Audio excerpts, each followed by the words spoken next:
Hey crew, it's Pitt, and I'm back with some more psychology. Today we're going to be diving back into the works of Carl Jung. We will be diving into the psychology of the child archetype and hopefully the psychological aspects of the core. We will be reading aloud and discussing as we go along the various points that are brought to light by the text. It is not the format for everyone, but people do find value in it, so you are more than welcome to tag along as we continue our exploration. Before we begin, however, if you are unfamiliar with me, any of my unconventional beliefs, or if at any point in time I lose you in terminology, there will be several playlists linked in the box down below so that you can get a better understanding of who I am and why I say the things that I do. If you find value in what we're doing here, let me know down below. Give me a like, a share, a follow. Throw me a comment, whether you agree or disagree with anything that is stated. Put it in the box down below, and if it remains respectful, it gets to remain up. If you truly find value, hit me with that super chat, super thanks. Consider joining for a membership or picking up a copy of one of my books. The one in the middle is most relevant to today. It is my work with spiritual alchemy. I consider it to be the completion of the Mysterium Coniunctionis, as well as the work with the archetypes. I have reworked the entire MBTI system with most of the same terminology, but completely definitions and methodology. With all of that being said, we are going to dive in and continue our exploration of Jung with the psychology of the child archetype, and hopefully, we get to the psychological aspects of the core. That's going to be a lot. So, let's go. The psychology of the child archetype introduction. The author of the companion essay on the mythology of the child or the child god has asked me for a psychological commentary on the subject of his investigations. I am glad to accede to his request, although the undertaking seems to me no small venture in view of the great significance of the child motif in mythology. Karenyi himself has enlarged upon the occurrence of this motif in Greece and Rome, and parallels drawn from Indian, Finnish, and other sources, thus indicating that the presentation of the theme would allow of yet further extensions. Though a comprehensive description would contribute nothing decisive in principle, it would nevertheless produce an overwhelming impression of the worldwide incidence and frequency of the motif.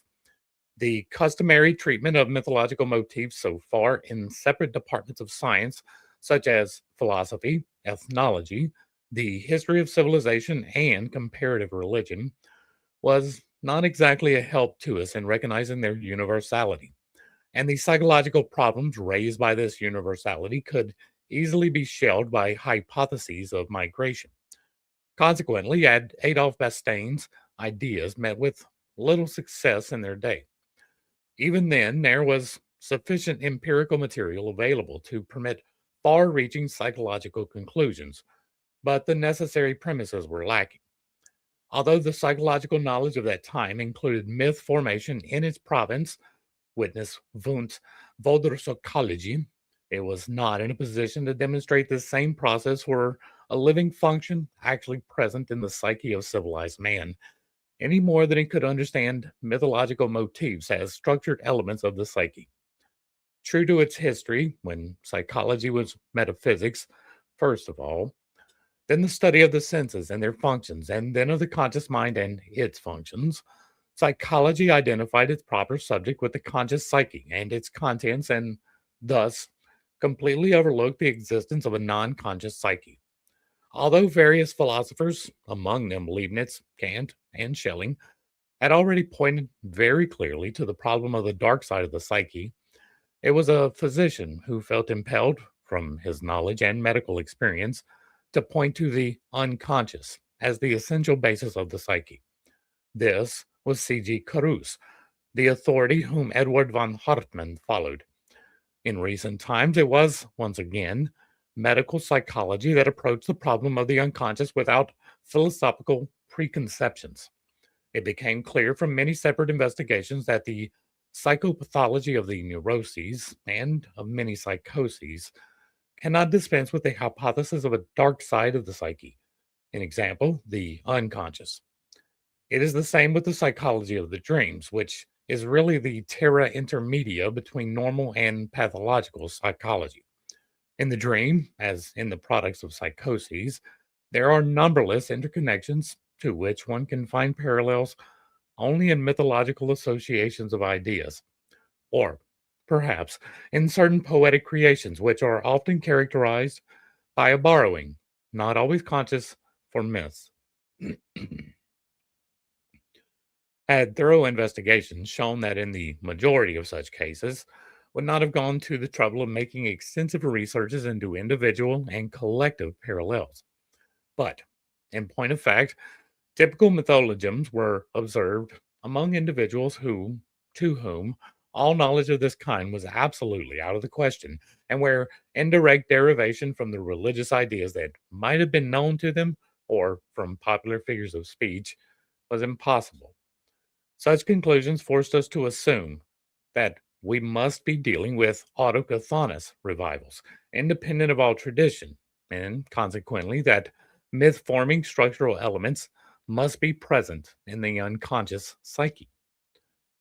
These products are never, or at least very seldom, myths with a definite form, but rather mythological components, which, because of their typical nature, we can call motifs, primordial images, types, or as I name them, archetypes.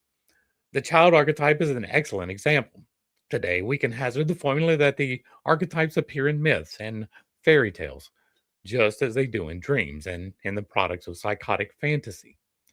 The medium in which they are embedded is, in the former case, an ordered and, for the most part, immediately understandable context.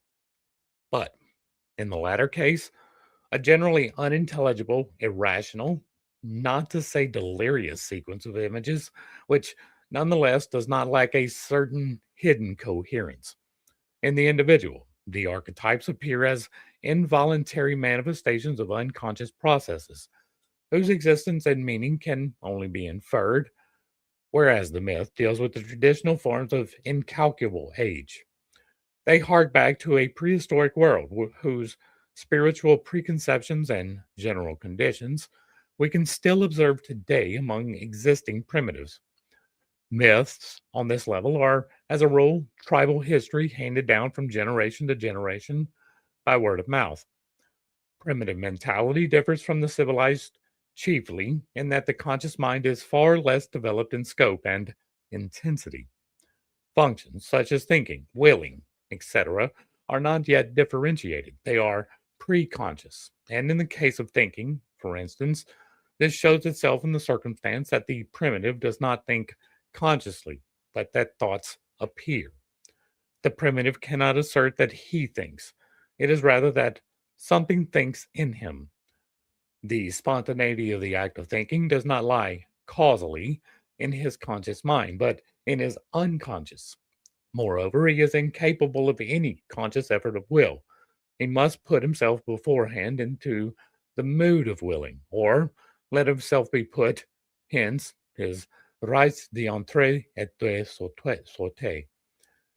His consciousness is menaced by an almighty unconscious, hence his fear of magical influences which may cross his path at any moment. And for this reason, too, he is surrounded by unknown forces and must adjust himself to them as best he can. Owing to the chronic twilight state of his consciousness, it is often next to impossible to find out whether he merely dreamed something or whether he really experienced it. The spontaneous manifestation of the unconscious and its archetypes intrudes everywhere into his conscious mind. In the mythical world of his ancestors, for instance, the Alkara or Bulgari of the Australian Aborigines, is a reality equal, if not superior to, the material world.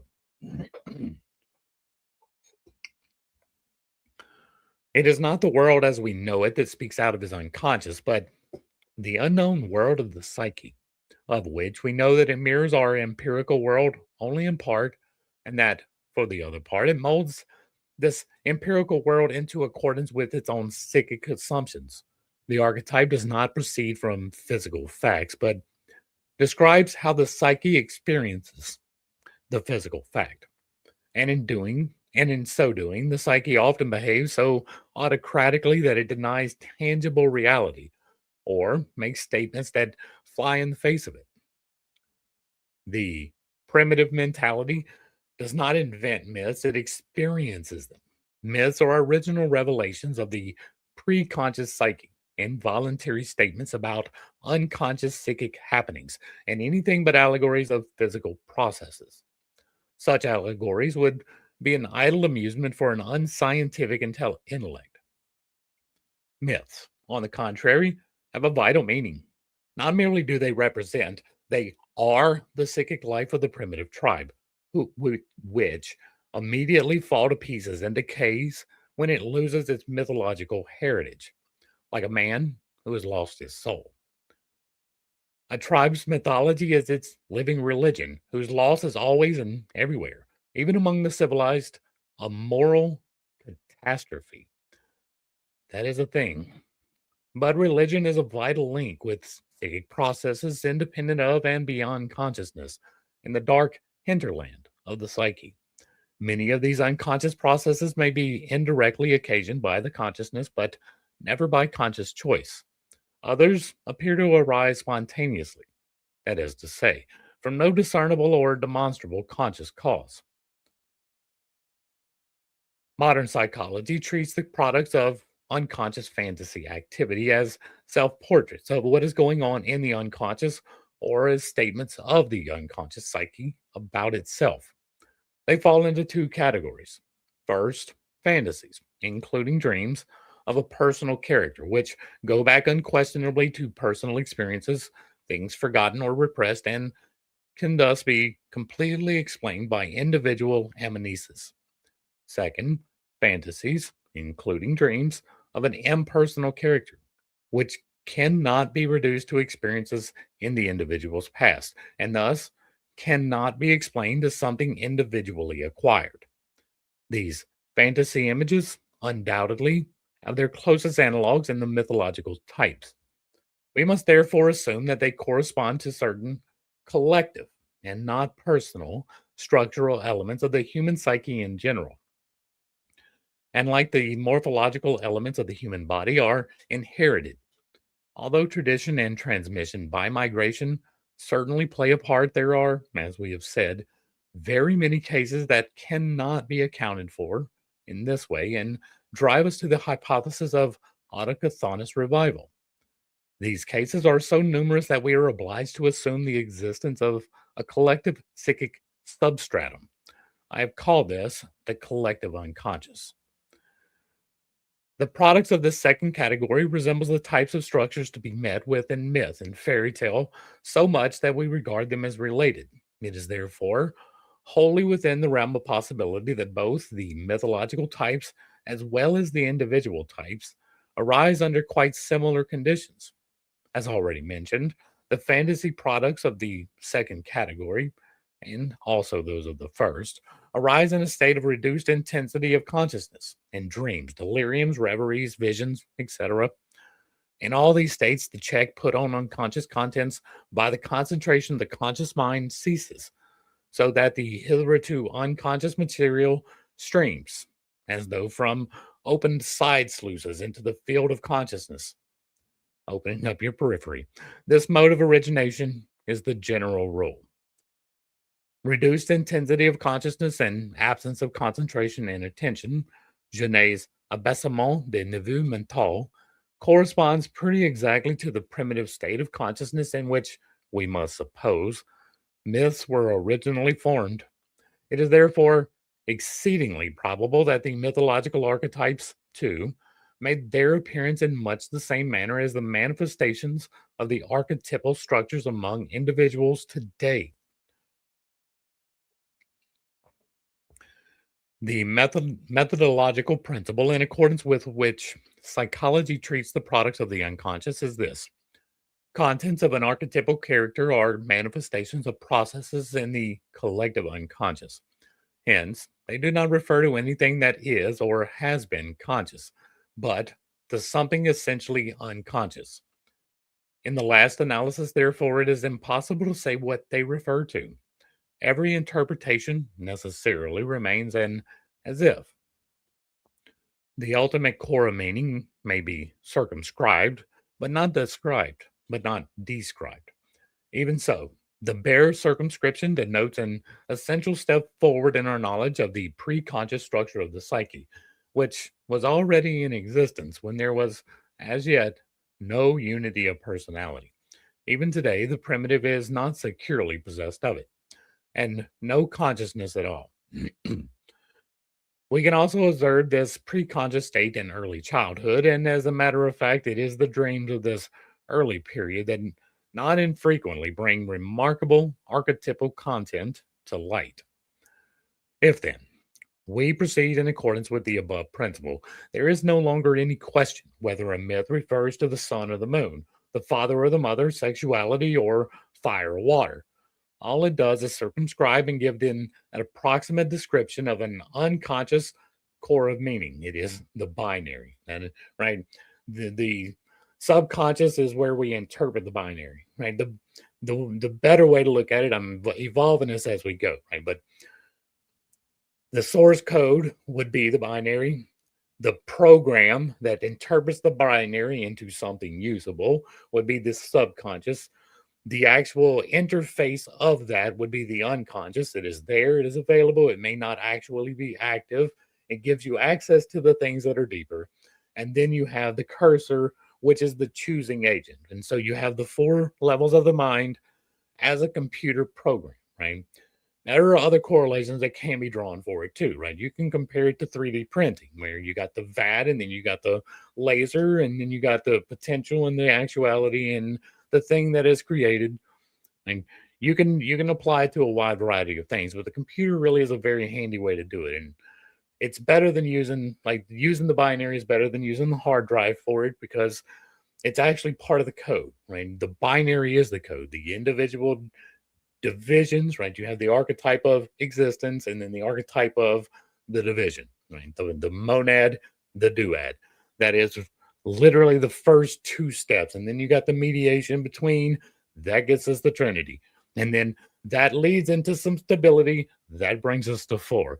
And so the binary is translated into the program is translated into the desktop, and then you use the desktop to figure out what you need to do.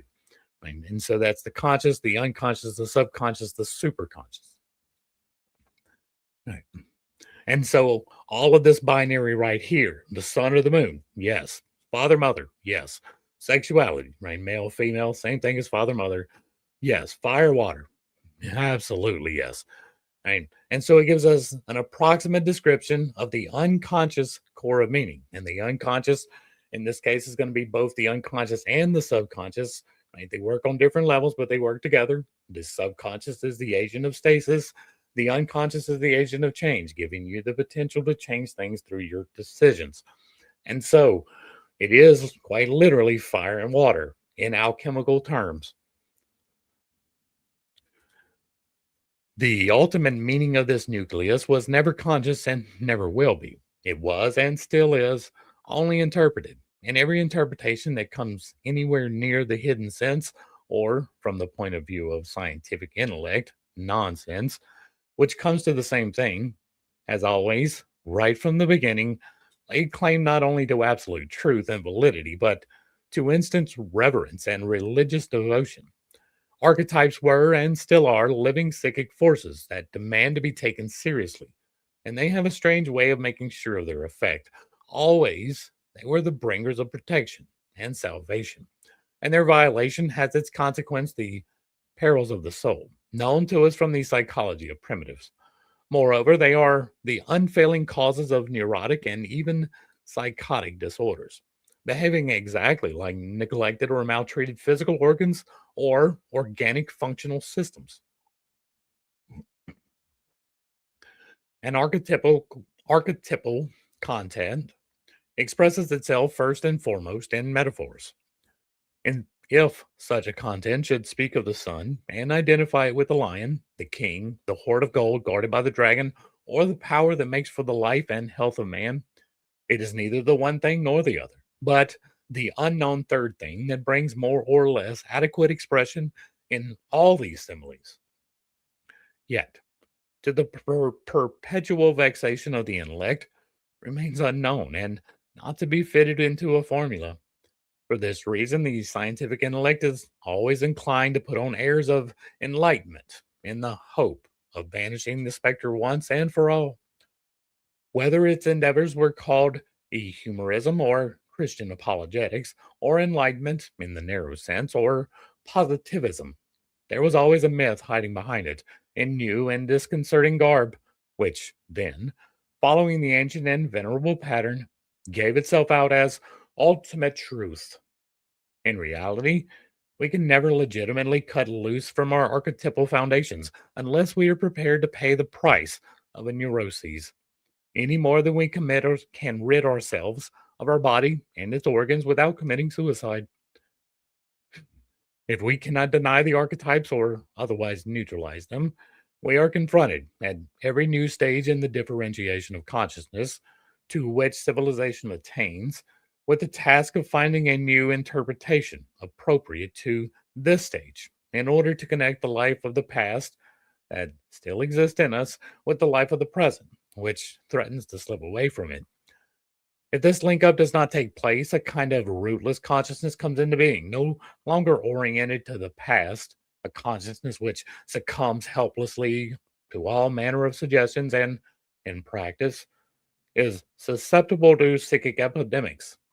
With the laws of the past now becoming significant, devalued, and incapable of revaluation, the Savior is lost too. For the Savior is either the insignificant thing itself or else arises out of it.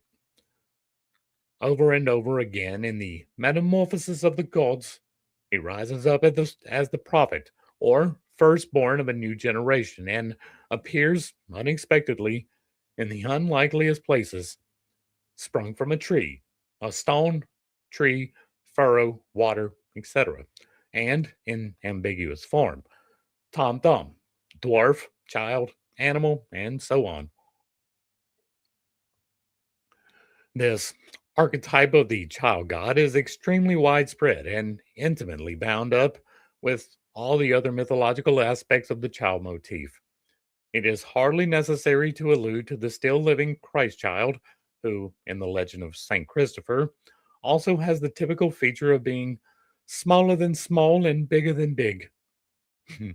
In folklore, the child motif appears in the guise of the dwarf or the elf as personifications of the hidden forces of nature. To this sphere also belongs the little metal man of late antiquity, the Greek, who still far into the Middle Ages on the one hand inhabited the mine shafts, and on the other represented the alchemical metals. Above all, Mercurius, reborn in perfect form as the hermaphrodite, Filius Sapentae, or Infans Noster. Mercurius is the spirit. Thanks to the religious interpretations of the child, a fair amount of evidence has come down to us from the Middle Ages showing that the child was not merely a traditional figure, but a vision spontaneously experienced as a so called eruption of the unconscious. Hmm, interesting. I would mention Meister Eckhart's vision of the naked boy and the dreams of brother Eustachius. Interesting accounts of these spontaneous experiences are also to be found in English ghost stories, where we read of the vision of the radiant boy, said to have been in a place where there are Roman remains. This apparition was supposed to be of evil omen. It almost looks as though we were dealing with the figure of a Puritanus who had become inauspicious enough through metamorphosis, or in other words, had shared the fate of the classical and Germanic gods, who have all become bugbears. The mystical character of the experience is also confirmed in part two of Goethe's Faust, where I don't know how to say Faust or Faust, so I waver between the where Faust himself is transformed into a boy and admitted into the choir of blessed youth, this being the larval stage of Dr. Maranius. In the strange tale called Das Reich ohne Rom by Bruno Goetz, a pure eternus named Fo, equaling Buddha, appears with whole troops of unholy boys of evil significance. Contemporary parallels are better let alone. I mentioned this instance only to demonstrate the enduring vitality of the child archetype. The child motif, not infrequently, occurs in the field of psychopathology. The imaginary child is common among women with mental disorders and is usually interpreted in a Christian sense. Homunculi also appear, as in the famous Schreber case, where they come in swarms and plague the sufferer. But the clearest and most significant manifestation of the child motif in the therapy of neuroses is the maturation process of personality, induced by the analysis of the unconscious, which I have termed the process of individuation. Here, we are confronted with preconscious processes, which, in the form of more or less well formed fantasies, gradually pass over into the conscious mind or become conscious as dreams. Or, lastly, are made conscious through the method of active imagination. This material is rich in archetypal motifs, among them frequently that of the child. Often the child is formed after the Christian model, more often no. It develops from earlier, altogether non Christian levels. That is to say, out of chthonic animals such as crocodiles, dragons, serpents, or monkeys. Sometimes the child appears in a cup of flowers or out of a golden egg, or as the center of a mandala. In dreams, it often appears as the dreamer's son or daughter, or as a boy, youth, or young girl. Occasionally, it seems to be of exotic origin, Indian or Chinese, with a dusky skin, or appearing more cosmically, surrounded by stars, or with a starry coronet, or as the king's son, or the witch's child with demonic attributes. Seen in the special instance of the treasure hard to attain motif, the child motif is extremely variable and assumes all manners of shapes, such as the jewel, the pearl, the flower, the chalice, the golden egg, the quaternity, the golden ball, and so on. It can be interchanged with these and similar images almost without limit. And see, it's this last part right here that's really the problem with this. I do not deny in any way, shape, or form whatsoever that symbology is and has been important to the human race for the entirety of the human race. But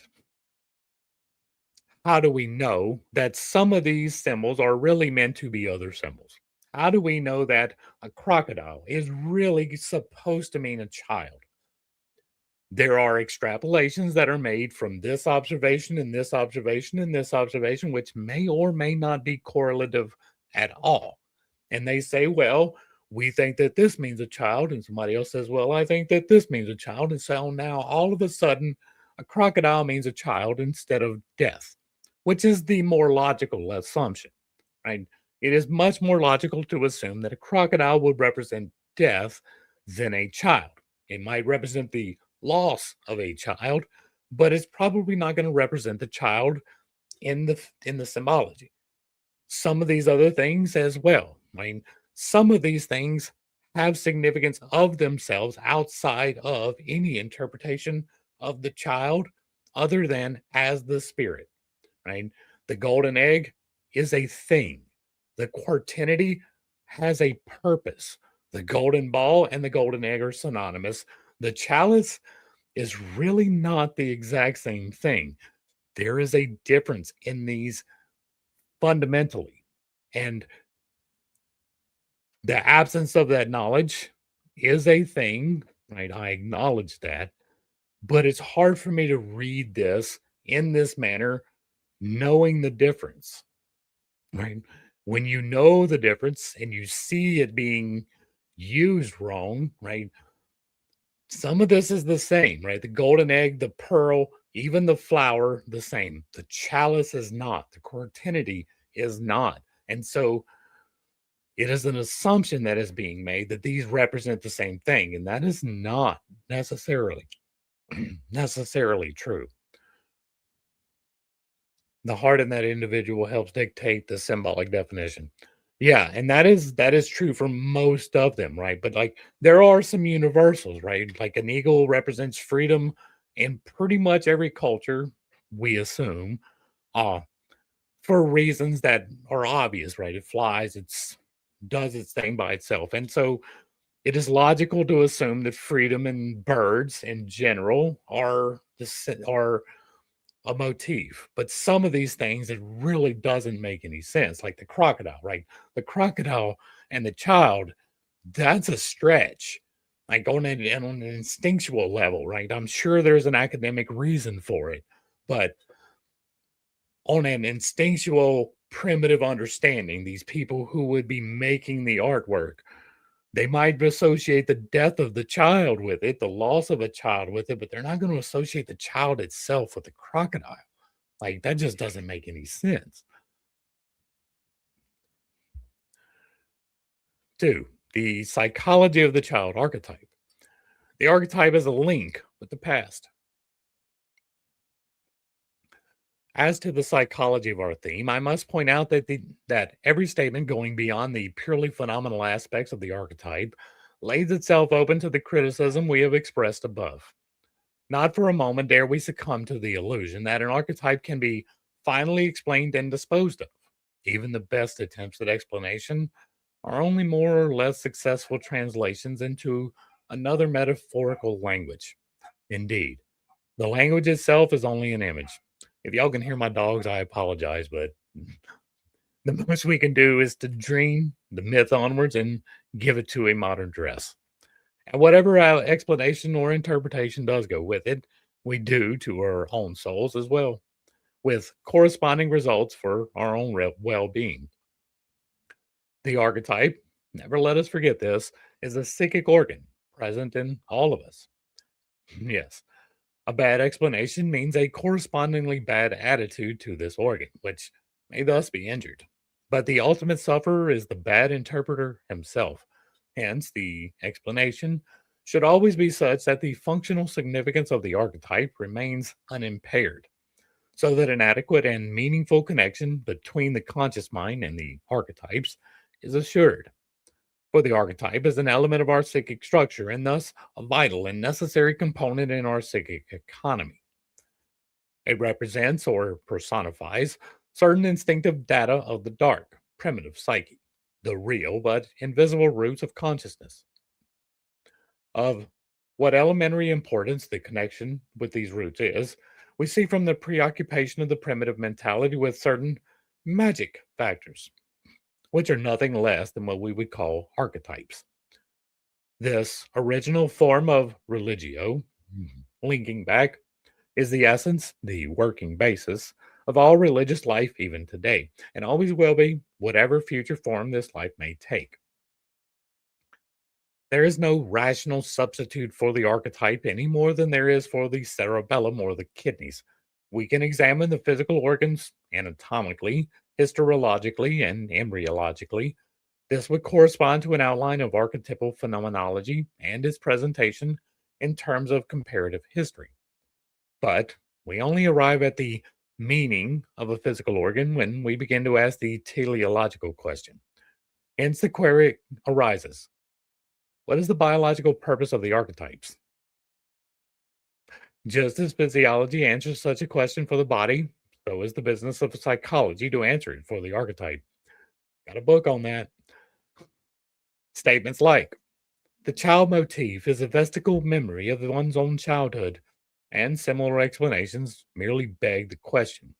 But if, given this predisposition with a slight twist, we were to say, the child motif is a picture of sudden forgotten things in our childhood, we are getting closer to the truth. Since, however, the archetype is always an image belonging to the whole human race and not merely to the individual, we might put it better this way. The child motif represents the preconscious childhood aspect of the collective psyche.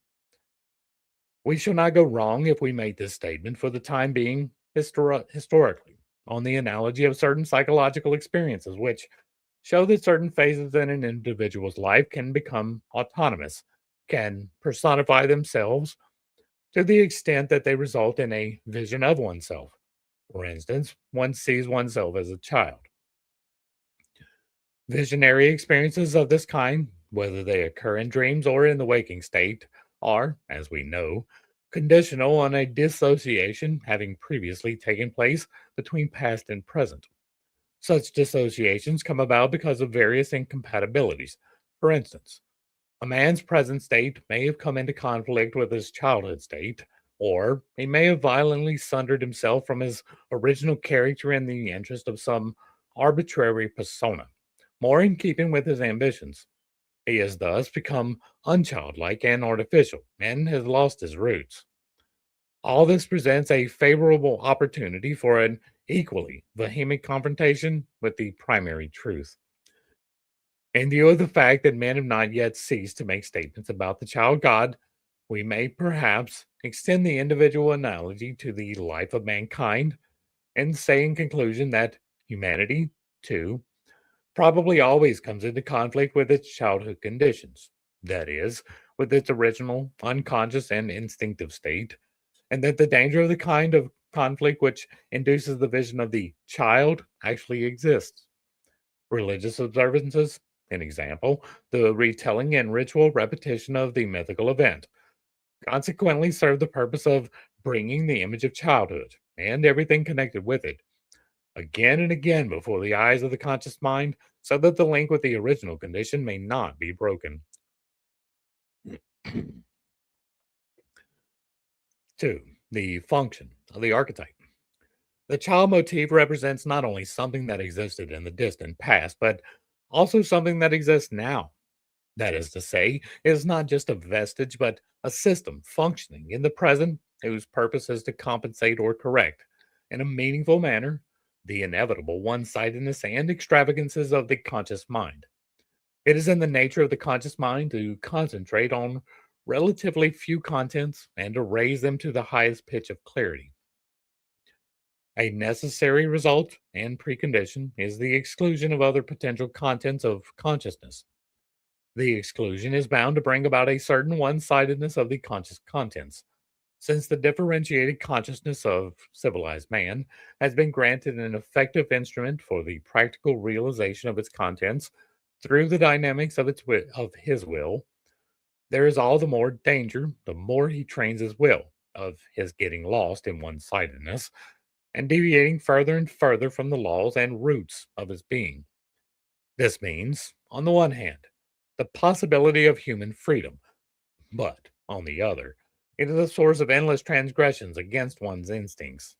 Accordingly, primitive man, being closer to his instincts, like the animal, is characterized by fear of novelty and adherence to tradition.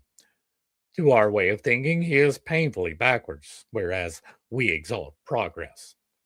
But our progressiveness, though it may result in a great many delightful wish fulfillments, piles up an equally gigantic Promethean debt, which has to be paid off from time to time in the form of hideous catastrophes.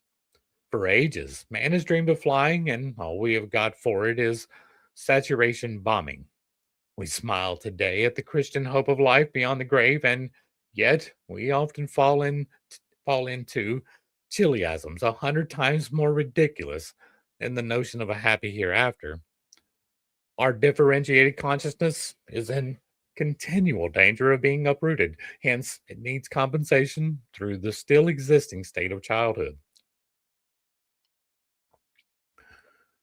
The symptoms of compensation are described, from the progressive point of view, in scarcely flattering terms.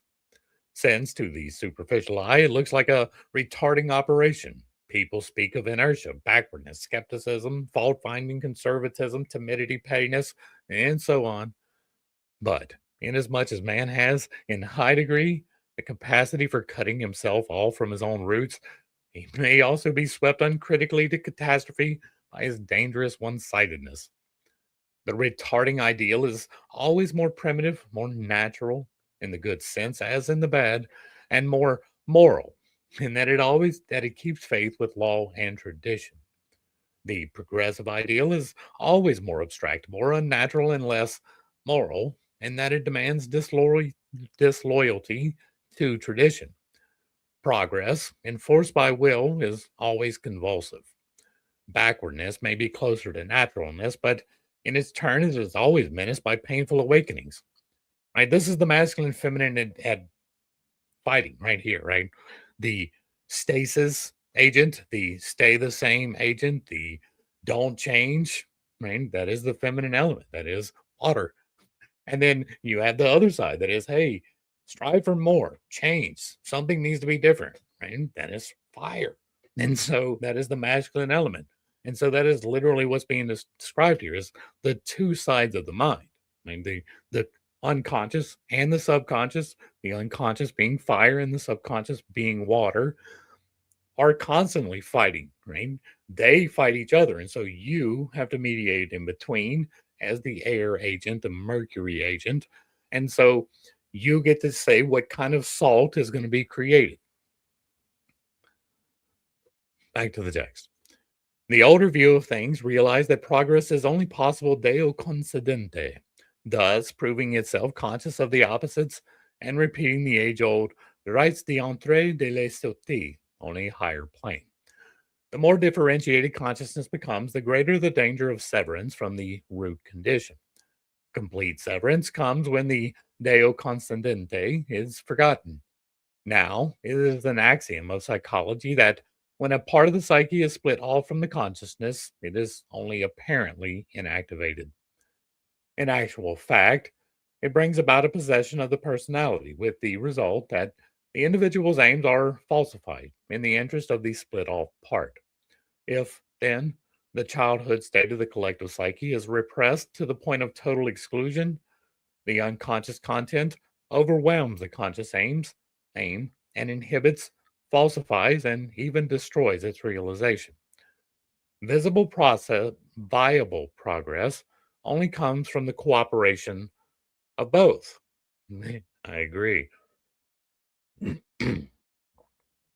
3. The futurity of the archetype. One of the essential features of the child motif is its futurity. The child is potential future. Hence, the occurrence of the child motif in psychology of the individual signifies, as a rule, an anticipation of future developments, even though at first sight it may seem like a retrospective configuration.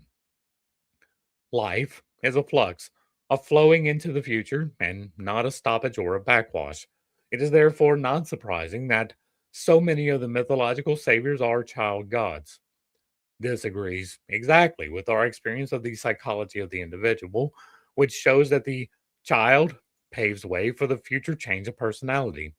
In the individuation process, it anticipates the figure that comes from the synthesis of consciousness and unconscious elements and the personality. It is therefore a symbol which unites the opposites, a mediator, bringer of healing, that is, one who makes whole. Because it has this meaning, the child motif is capable of the numerous transformations mentioned above. It can be expressed by roundness, the circle of the sphere, or else by the quaternity as another form of wholeness. I have called this wholeness that transcends consciousness the self. The goal of the individuation process is the synthesis of the self. The self is the whole computer, right? From another point of view, the term intellecting might be preferable to synthesis. There is an empirical reason why entelechy is in certain conditions more fitting. The symbols of wholeness frequently occur at the beginning of the individuation process. Indeed, they can often be observed in the first dreams of early infancy. This observation says much for the a priori existence of potential wholeness, and on this account, the idea of entelechy instantly recommends itself. But insofar as the individuation process occurs, empirically speaking, as a synthesis, it looks, paradoxically enough, as if something already existent were being put together. From this point of view, the term synthesis is also applicable. 4. Unity and plurality of the child motif. In the manifold phenomenology of the child, we have to distinguish between the unity and plurality of its respective manifestations, where, for instance, numerous homunculi, dwarfs, boys, etc., appear, having no individual characteristics at all. There is the probability of a dissociation. Such forms are therefore found especially in schizophrenia, which is essentially a fragmentation of personality. The many children then represent the products of its dissolution. But if the plurality occurs in normal people, then it is the representation of an as yet incomplete synthesis of personality. The personality, vis a vis the self, is still in the plural stage. An example, an ego may be present, but it cannot experience its wholeness within the framework of its own personality, only within the community of the family, tribe, or nation. It is still in the stage of unconscious identification with the plurality of the group. The church takes due account of this widespread condition in her doctrine of the corpus mysticum, of which the individual is by nature a member. If, however, the child motif appears in the form of a unity, we are dealing with an unconscious and provisionally complete synthesis of the personality, which in practice, like everything unconscious, signifies no more than a possibility. 5. Child God and Child Hero. Sometimes the child looks more like a child god, sometimes more like a young hero. Common to both types is the miraculous birth and the adversities of early childhood, abandonment and danger through persecution. The god is by nature wholly supernatural. The hero's nature is human, but raised to the limit of the supernatural. He is semi divine. While the god, especially in his close affinity with the symbolic animal, personifies the collective unconscious which is not yet integrated into a human being. The hero's supernaturalness includes human nature and thus represents a synthesis of the divine, an example not yet humanized, unconscious, and human consciousness. Consequently, he signifies the potential anticipation of an individuation process which is approaching wholeness. For this reason, the various child fates may be regarded as illustrating the kind of psychic events that occur in the entelechy or genesis of the self. The miraculous birth tries to depict the way in which this genesis is experienced. Since it is a psychic genesis, everything must happen non empirically, e.g., by means of a virgin birth, or by miraculous conception, or by birth from unnatural organs. The motifs of insignificance, exposure, abandonment, danger, etc., try to show how precarious is the psychic possibility of wholeness. That is, the enormous difficulties to be met with in attaining this highest good. They also signify the powerlessness and helplessness of the life urge, which subjects ever growing thing to the law of maximum self fulfillment, while at the same time the environmental influences place all sorts of insuperable obstacles in the way of individuation, more especially the threat to one's inmost self from dragons and serpents, points to the danger of the newly acquired consciousness being swallowed up again by the instinctive psyche, the unconscious. The lower vertebrates have from earliest times been favorite symbols of the collective psychic substratum, which is localized anatomically in the subcortical centers, the cerebellum, and the spinal cord. These organs constitute the snake. Snake dreams usually occur, therefore, when the conscious mind is deviating from its instinctual basis. The motif of smaller than small, yet bigger than big complements the impotence of the child by means of its equally miraculous deeds. This paradox is the essence of the hero and runs through his whole destiny like a red thread. He can cope with the greatest perils, yet in the end, something quite insignificant is his undoing. Balder perishes because of the mistletoe, Maui because of the laughter of a little bird, Siegfried because of his one vulnerable spot, Heracles because of his wife's gift, others because of common treachery, and so on. The hero's main feat is to overcome the monster of darkness. It is the long hoped for and expected triumph of consciousness over the unconscious. Day and light are synonyms for consciousness, night and dark for the unconscious. The coming of of consciousness was probably the most tremendous experience of primeval times, for with it, a world came into being whose existence no one had suspected before. And God said, "Let there be light," is the projection of that immemorial experience of the separation of the conscious from the unconscious. Even among primitives today, the possession of a soul is a precarious thing, and the loss of soul is a typical psychic malady, which drives primitive medicine to all sorts of psychotherapeutic measures. Hence, the child distinguishes itself by deeds which point to the conquest of the dark. Well, you do become a child whenever you start fighting the dark. 3. The special phenomenology of the child archetype. 1. The abandonment of the child. Abandonment, exposure, danger, etc., are all elaborations of the child's insignificant beginnings and of its mysterious and miraculous birth. This statement describes a certain psychic experience of a creative nature, whose object is the emergence of a new and, as yet, unknown content.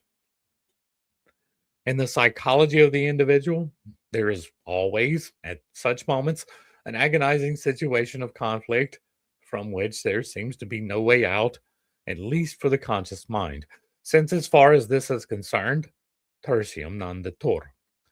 But out of this collision of opposites, the unconscious psyche always creates a third thing of an irrational nature, which the conscious mind neither expects nor understands.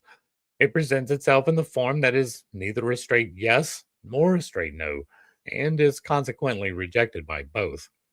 For the conscious mind knows nothing beyond the opposites, and as a result, has no knowledge of the thing that unites them. Since, however, the solution of the conflict, through the union of opposites, is of vital importance and is, moreover, the very thing that the conscious mind is longing for, some inkling of the creative act and of the significance of it, nevertheless gets through. From this comes the numinous character of the child.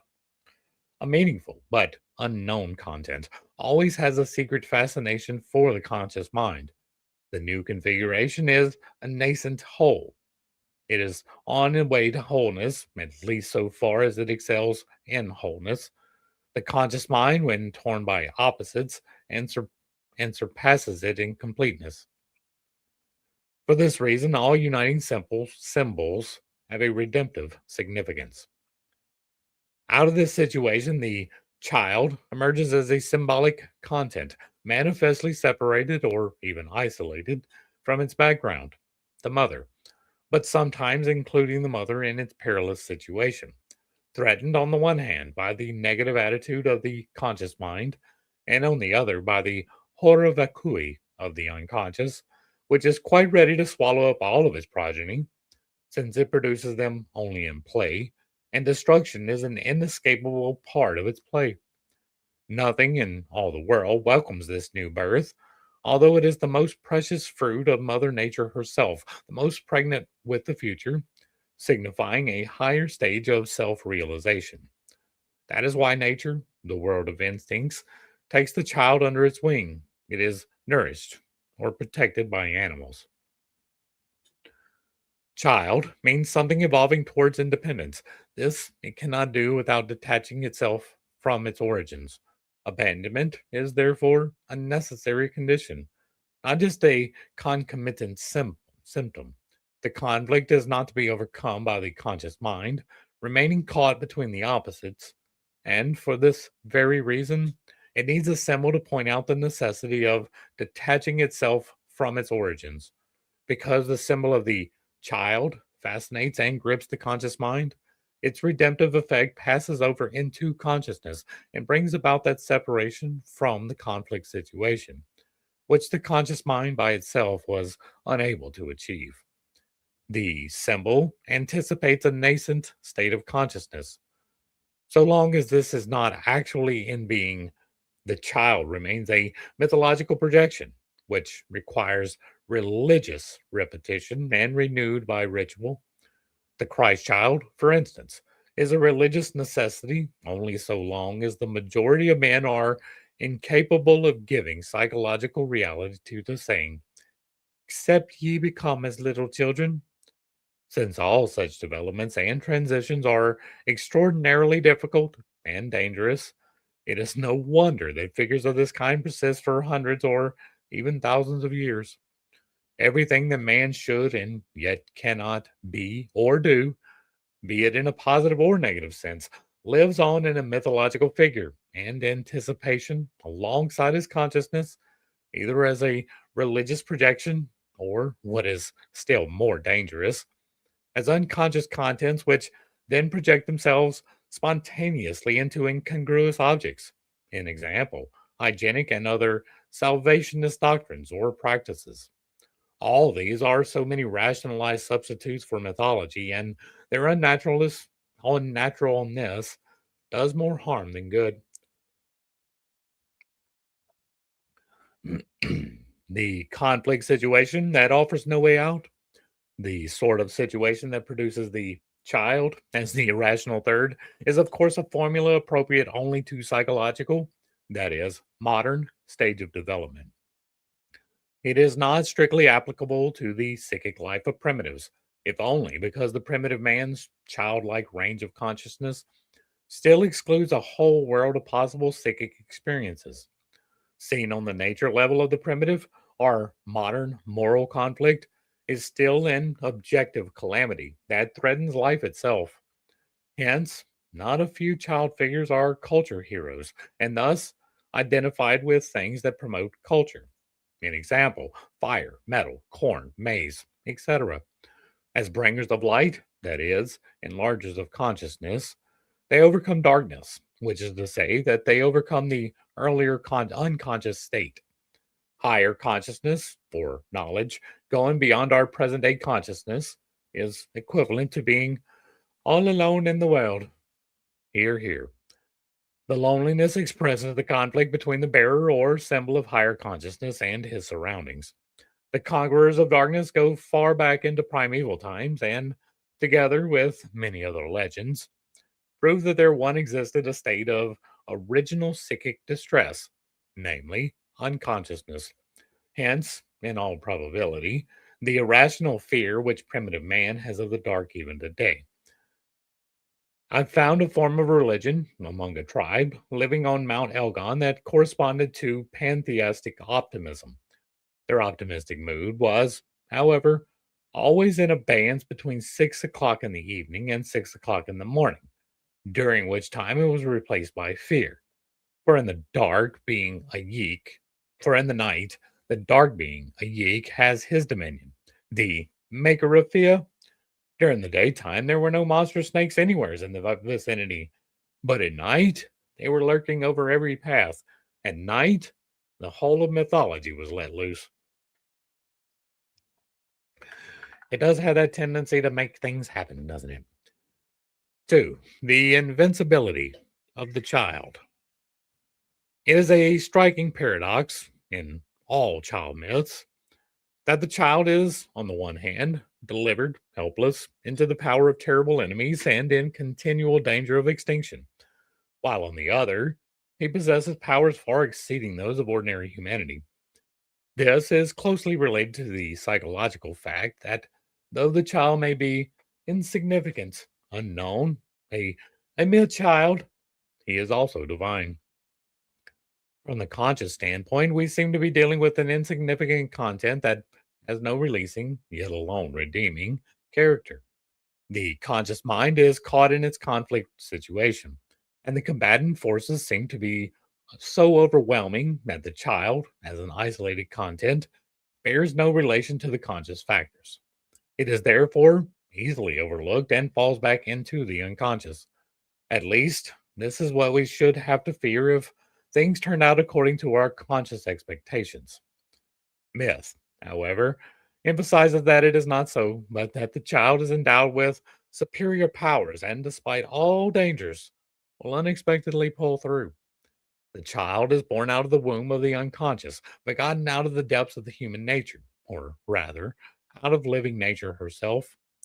It is a personification of vital forces quite outside the limited range of our conscious mind, of ways and possibilities of which our one sided conscious mind knows nothing, a wholeness which embraces the very depths of nature.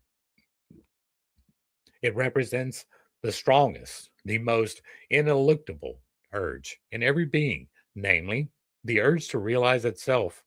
It is, as it were, an incarnation of the inability to do otherwise, equipped with all the powers of nature and instinct, whereas the conscious mind is always getting caught up in its supposed ability to do otherwise. The urge and compulsion to self realization is a law of nature, and thus of invincible power. And even though its effect at the start is insignificant and improbable, its power is revealed in the miraculous deeds of the child hero, and later in the Athla works of the bondsman or thrall of the Heracles type, where, although the hero has outgrown the impotence of the child, he is still in a menial position. The figure of the thrall generally leads up to the real epiphany of the semi divine hero. Oddly enough, we have a similar modulation of themes in alchemy in the synonyms for the lapis. As the materia prima, it is the lapis exilis et vilis. As the substance and process of transmutation, it is servus rubus or fugitivus. And finally, in its true apotheosis, it attains the dignity of filius sapientia or duas terrenius, a light above all lights, a power that contains in itself the powers of the upper and nether regions. It becomes a corpus glorificatum, which enjoys everlasting incorruptibility and is therefore a panacea, bringer of healing.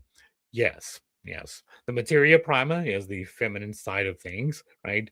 The servant of the red or the fugitive is going to be the masculine side of things. And the thinking stone or the brother stone or the brother thinking or the God in the stone or however you want to look at it is a light above all lights. It is the sorcerer's stone. And if you look right here in the middle, there's a green heart. That's it. That's it. That's what it is. The size and invincibility of the child are bound up in Hindu speculation with the nature of the Atman, which corresponds to the smaller than small yet bigger than big motif. As an individual phenomenon, the self is smaller than small. As the equivalent of the cosmos, it is bigger than big. The self, regarded as the counterpole of the world, its absolutely other, is the sine qua non of all empirical knowledge and consciousness of subject and object. Only because of this psychic otherness is consciousness possible at all. Identity does not make consciousness possible. It is only separation, detachment, and agonizing confrontation through opposition that produce consciousness and insight. Hindu introspection recognized this psychological fact very early on and consequently equated the subject of cognition with the subject of ontology in general. In accordance with the predominantly introverted attitude of Indian thinking, the object lost the absolute attribute of absolute reality and in some simple systems became a mere illusion. The Greek Occidental type of mind could not free itself from the conviction of the world's absolute existence, at the cost, however, of the cosmic significance of the self. Even today, Western man finds it hard to see the psychological necessity for a transcendental subject of cognition as the counterpole of the empirical universe, although the postulate of a world confronting self, at least in a point of reflection, is a logical necessity regardless of the philosophy's perpetual attitude of dissent or only half hearted assent, there's always a compensating tendency in our unconscious psyche to produce a symbol of the self in its cosmic significance. These efforts take on the archetypal forms of the hero myth, such as can be observed in almost any individuation process. The phenomenology of the child's birth always points back to an original psychological state of non recognition. An example of darkness or twilight, of non differentiation between subject and object, of unconscious identity of man in the universe. This phase of non differentiation produces the golden egg, which is both man and universe, and yet neither, but an irrational third. Yes, that is true. That is the golden egg. I mean, that is the citronation process is the golden egg, right? You got albedo, which is uh, or negredo, which is the cleansing of the dark, and then you have albedo, which is the cleansing of the light, and then you have the rubedo, which is the combination of the two, and that leads into the citronalis, which is the projection of the golden egg, the green auric field, right? And so, yes, exactly correct. To the twilight consciousness of primitive man, it seems as if the egg came out of the womb of the wide world and were, accordingly, a cosmic, objective, external occurrence. Little bit, yeah. To a differentiated consciousness, on the other hand, it seems evident that this egg is nothing but a symbol thrown up by the psyche, or, what is even worse, a fanciful speculation, and therefore a nothing but a primitive phantasm to which no reality of any kind attaches. You can believe that if you want. Present day medical psychology, however, thinks somewhat differently about these phantasms. It knows only too well what dire circumstances of the bodily functions and what devastating psychic consequences can flow from mere fantasies. Fantasies are the natural expressions of the life of the unconscious, but since the unconscious is the psyche of all the body's autonomous functional complexes, its fantasies have an ideological difference that is significance that is not to be despised. From the psychopathology of the individuation process, we know that the formation of symbols is frequently associated with physical disorders of a psychic origin, which, in some cases, are felt as decidedly real. In medicine, fantasies are real things with which the psychotherapist has to reckon very seriously indeed. He cannot, therefore, deprive of all justification those primitive phantasms whose content is so real that it is projected upon the external world. And the last analysis of the human body, too, is built of the stuff of the world, the very stuff wherein fantasies become visible. Indeed, without it, it could not be experienced at all. Without this stuff, there would be like a sort of abstract crystalline lattice in a solution where the crystallization process has not yet started. There you go for a symbol. The symbols of the self arise in the depths of the body and they express its materiality every bit as much as the structure of the perceiving consciousness. The symbol is thus a living body, corpus et anima. Hence, the child is such an apt formula for the symbol. The uniqueness of the psyche can never enter wholly into reality. It can only be realized approximately, though it still remains the absolute basis of all consciousness. The deeper layers of the psyche lose their individual uniqueness as they retreat farther and farther into darkness. Lower down, that is to say, as they approach the autonomous functional systems, they become increasingly collective until they are universalized and extinguished in the body's materiality. An example in chemical substances. The body's carbon is simply carbon. Hence, at bottom, the psyche is simply world.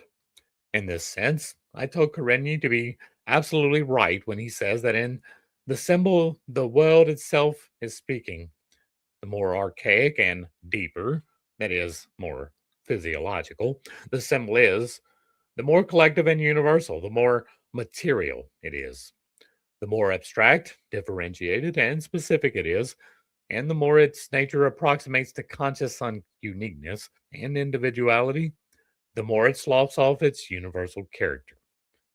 Having finally attained full consciousness, it runs the risk of becoming a mere allegory, which nowhere oversteps the bounds of conscious comprehension and is then exposed to all sorts of attempts at rationalistic and, therefore, inadequate explanation.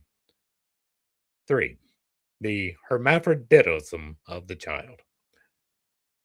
It is a remarkable fact that perhaps the majority of cosmogonic gods are of a bisexual nature. It is my opinion, right? This is me, that the reason for this is because there are two sides to the spirit, right? The active part of change, right? You are the deciding agent, the earth is the record thereof, and fire and air, or fire and water, are the active elements. It is the spirit in its totality, with both elements being the same thing, right? One is positive, one is negative, but they are the same, right? They are all made out of the protons that is existence, right? The fundamental building block of existence is the proton. The only difference in anything is how many protons are strung together. There's variation within the elements by isotopes and things like that, but the very foundation is the proton. And so the protons arrange themselves and they are either positively charged or negatively charged, creating the duad. And then that makes things combine into more and more and more, or less and less, however it happens to work. Right? There is decay happening and there is combination happening currently everywhere. And so, um, the representation of the hermaphrodite is simply that, right? It is the representation of both sides being the intrinsic part of spirit. The separation into one or the other by themselves is not correct. It is an incorrect understanding. There is both masculine and feminine in everything. It is the second law of creation. The first one, all things are one, right? The group of existence. And from that derives polarity, yes and no, positive and negative, masculine, feminine. And so that's what this archetype represents, right? The archetype of the child is the spirit, it is the facilitator, but it is both masculine and feminine. Whenever we see these gods represented that way, that's what it is talking about. They are the representative of the spirit. And so, back to the text. The hermaphrodite means nothing less than a union of the strongest and most striking opposites. There you go. In the first place, this union refers back to a primitive state of mind, a twilight where differences and contrasts were either barely separated or completely merged. With increasing clarity of consciousness, however, the opposites draw more and more distinctly and irreconcilably apart. If, therefore, the hermaphrodite were only a product of primitive non differentiation, we would have to expect that it would soon be eliminated with increasing civilization. This is by no means the case. On the contrary, man's imagination has been preoccupied with this idea over and over again on the high and even highest levels of culture, as we can see from the late Greek and syncretic philosophy of Gnosticism. The hermaphroditic rebus has an important part to play in the natural philosophy of the Middle Ages. And in our own day, we hear of Christ androgyny in Catholic mysticism. We can no longer be dealing, then, with the continued existence of a primitive phantasm, or with an original contamination of opposites. Rather, as we can see from medieval writings, the primordial idea has become a symbol of the creative union of opposites, a uniting symbol, in the literal sense, both sides. In its functional significance, the symbol no longer points back, but forward to a goal not yet reached. Notwithstanding its monstrosity, the hermaphrodite has gradually turned into a subduer of conflicts and a bringer of healing, and it acquired this meaning in relatively early phases of civilization. This vital meaning explains why the image of the hermaphrodite did not fade out in primeval times, but, on the contrary, was able to assert itself with increasing profundity of symbolic content for thousands of years. The fact that an idea is so utterly archaic could rise to such exalted heights of meaning not only points to the vitality of archetypal ideas, it also demonstrates the rightness of the principle that the archetype, because of its power to unite opposites, mediates between the unconscious substratum and the conscious mind. It throws a bridge between present day consciousness, always in danger of losing its roots, and the natural, unconscious, instinctive wholeness of primeval times. Through this mediation, the uniqueness, peculiarity, and one sidedness of our present individual consciousness are linked up again with its natural racial roots. Progress and development are ideals, not lightly to be rejected, but they lose all meaning if man only arrives at his new state as a fragment of himself, having left his essential hinterland behind him in the shadow of the unconscious, in a state of primitivity or indeed barbarism. The conscious mind, split off from its origins, incapable of realizing the meaning of the new state, then relapses all too easily into a situation far worse than the one from which the innovation was intended to free it. Exempla sunt Odyssea. It was Friedrich Schiller who first had an inkling of this problem, but neither his contemporaries nor his successors were capable of drawing any conclusions. Instead, people incline more than ever to educate children and nothing more. I therefore suspect that the Furor Pedagogicis is a God-sent method of bypassing the central problem touched on by Schiller, namely the education of the educator. Children are educated by what the grown up is and not by what he says.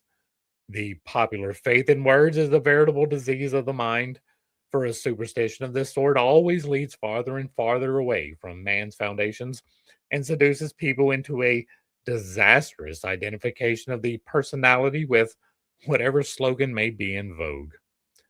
Meanwhile, everything that has been overcome and left behind by so called progress sinks deeper and deeper into the unconscious, from which there reemerges, in the end, the primitive condition of identity with the mass. Instead of the expected progress, this condition now becomes reality. As civilization develops, the bisexual primordial being turns into a symbol of the unity of personality, a symbol of the self, where the war of opposites find peace. In this way, the primordial being becomes the distant goal of man's self development, having been from the very beginning a projection of his unconscious wholeness. Wholeness consists in the union of the conscious and the unconscious personality. Just as every individual derives from masculine and feminine genes, and the sex is determined by the predominance of the corresponding genes, and so in the psyche, it is only the conscious mind in a man that has the masculine sign, while the unconscious is by nature feminine. The reverse is true in the case of a woman. All I have done in my anima theory is to rediscover and reformulate this fact. It has long been known. You do indeed have both masculine and feminine traits, and the one that presents does not necessarily have to accord with your genetics. The idea of the conjunctio of male and female, which became almost a technical term in Hermetic philosophy, appears in Gnosticism as the mysterium iniquitus, probably not uninfluenced by the Old Testament divine marriage, as performed, for instance, by Jose. Such things are hinted at not only by certain traditional customs, but by the quotation from the Gospel according to the Egyptians in the second epistle of Clement. When the two shall become one, the outside as the inside, and the male with the female, neither male nor female. Clement of Alexandria introduces this logion with the words, when ye have trampled on the garment of shame with thy feet, which probably refers to the body, for Clement, as well as Cassian, from whom the quotation was taken over, and the pseudo Clement, too, interpret the words in a spiritual sense, in contrast to the Gnostics, who would seem to have been taken the conjunctio all too literally. They took care, however, through the practice of abortion and other restrictions, that the biological meaning of their acts did not swamp the religious significance of the rite. While in the church mysticism, the primordial image of the Hieros Gamos was sublimated on a lofty plane and only occasionally, as for instance with Mechthild of Magdeburg, approached the physical sphere in an emotional intensity, For the rest of the world, it remained very much alive and continued to be the object of his special psychic preoccupation. In this respect, the symbolical drawings of Apocinus the Canistris affords us an interesting glimpse of the way in which this primordial image was instrumental in uniting opposites, even in a pathological state. On the other hand, in the Hermetic philosophy that throve in the Middle Ages, the conjunctio was performed wholly in the physical realm. In the admittedly abstract theory of the conjugium solis et lunae, which, despite this drawback, gave the creative imagination much occasion for anthropomorphic flights.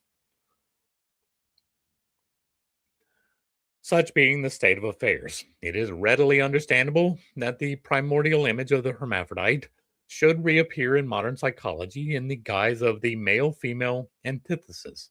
In other words, as male consciousness and personified female unconscious. But the psychological process of bringing things to consciousness has complicated the picture considerably. Whereas the old science was almost exclusively a field in which only the man's unconscious could project itself, the new psychology had to acknowledge the existence of an autonomous female psyche as well. Here, the case is reversed, and a feminine consciousness confronts a masculine personification of the unconscious, which can no longer be called anima but animus. This discovery also complicates the problem of the conjunctio. It's a fundamental misunderstanding, right? It is the unconscious is the masculine aspect, but it's not necessarily like the archetype of man, right? It is the agent of change. It is the fire that burns and makes things happen, whereas the feminine is the object of stasis. It is the subconscious. It is a little bit deeper, and it again doesn't necessarily accord with like the mother archetypes, right? Not necessarily, right? It is the place that gives birth, so there is that, but it's not necessarily what you would think of as man or woman. More of the element of change versus the element of stasis, the element of generation versus the element of creation. So originally, this archetype played its part entirely in the field of fertility magic, and thus remained for a very long time a purely biological phenomenon with no other purpose than that of fecundation. Saying that word like that just now made me realize where the other word came from. But even in the early antiquity, the symbolical meaning of the act seems to have increased. Thus, for example, the physical performance of the Hieros Gamos as a sacred rite not only became a mystery, it faded to a mere conjecture. As we have seen, Gnosticism, too, endeavored in all seriousness to subordinate the physiological to the metaphysical. Finally, the church severed the conjunctio from the physical realm altogether, and natural philosophy turned it into an abstract theoria. These developments meant the gradual transformation of the archetype into a psychological process, which, in theory, we can call a combination of consciousness and unconscious processes. In practice, however, it is not so simple, because as a rule, the feminine unconscious of a man is projected upon a feminine partner, and the masculine unconscious of a woman is projected upon a man. The elucidation of these problems is a special branch of psychology and has no part in a discussion of the mythological hermaphrodite. Okay. The child as beginning and end. Faust, after his death, is received as a boy into the choir of blessed youths. I do not know whether Goethe was referring with this particular idea to the cupids on antique gravestones. It is not unthinkable. The figure of the cucullatus points to the hooded, that is, the invisible one, the genius of the departed, who reappears in the childlike frolics of a new life, surrounded by the sea forms of dolphins and tritons. The sea is the favorite symbol for the unconscious, the mother of all that lives.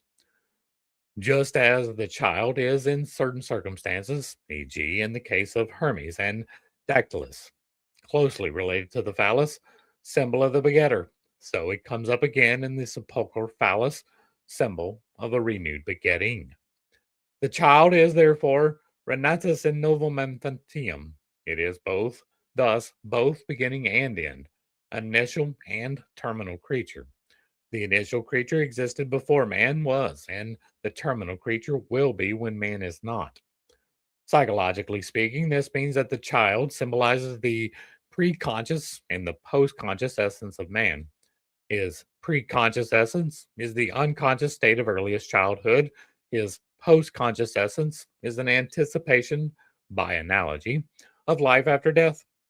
In this idea, the all embracing nature of the psychic wholeness is expressed. Wholeness is never comprised within the compass of the conscious mind. It includes the indefinite and indefinable extent of the unconscious as well. Wholeness, empirically speaking, is therefore of unmeasurable extent, older and younger than consciousness, and enfolding it in time and space. This is no speculation, but an immediate psychic experience. Not only is the conscious process continually accompanied, it is often guided, helped, or interrupted by unconscious happenings. The child had a psychic life before it had consciousness. Even the adult still says and does things whose significance he realizes only later, if ever, and yet he said them and did them as if he knew what they meant. Our dreams are continually saying things beyond our conscious comprehension, which is why they are so useful in the therapy of neuroses. We have intimations and intuitions from unknown sources. Fears, moods, plans, and hopes come to us with no visible causation. These concrete experiences are at the bottom of our feeling that we know ourselves very little, at the bottom, too, of the painful conjecture that we might have surprises in store for ourselves. Primitive man is no puzzle to himself. The question, what is man, is the question that man has always kept until last.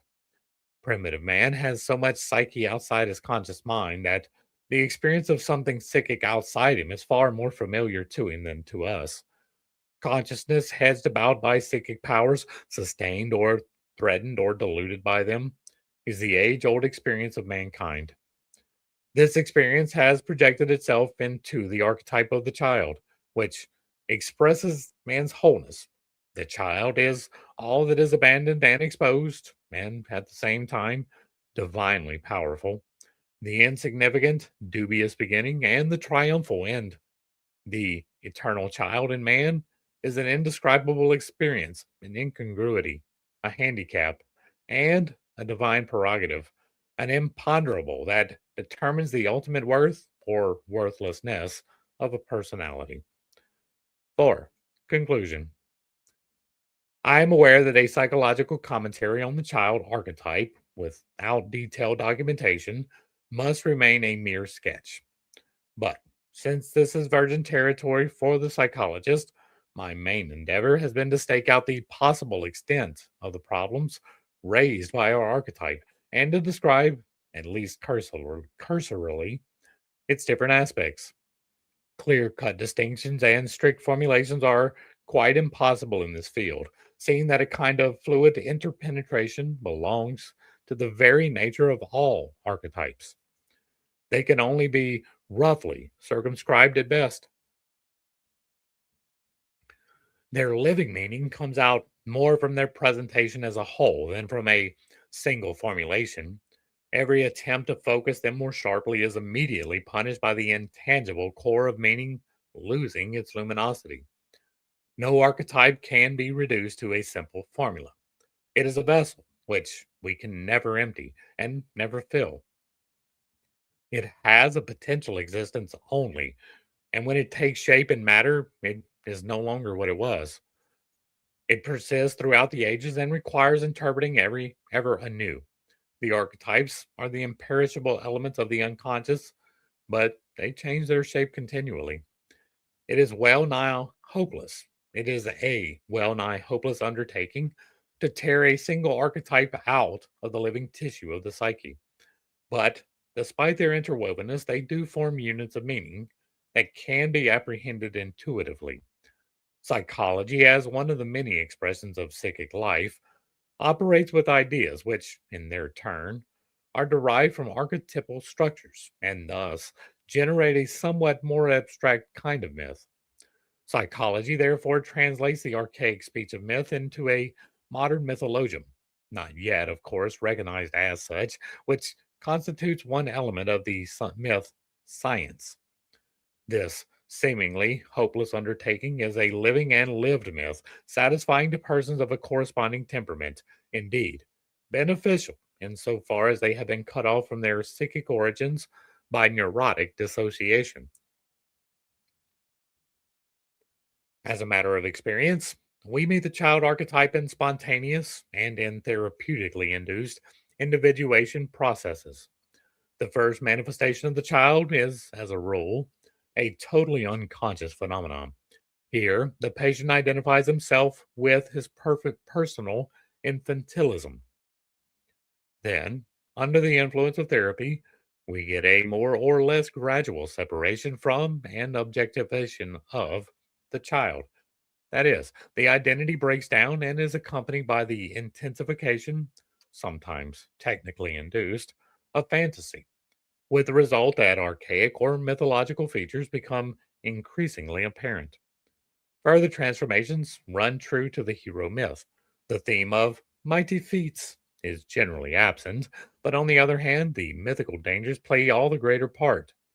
At this stage, there is usually another identification, this time with the hero, whose role is attractive for a variety of reasons.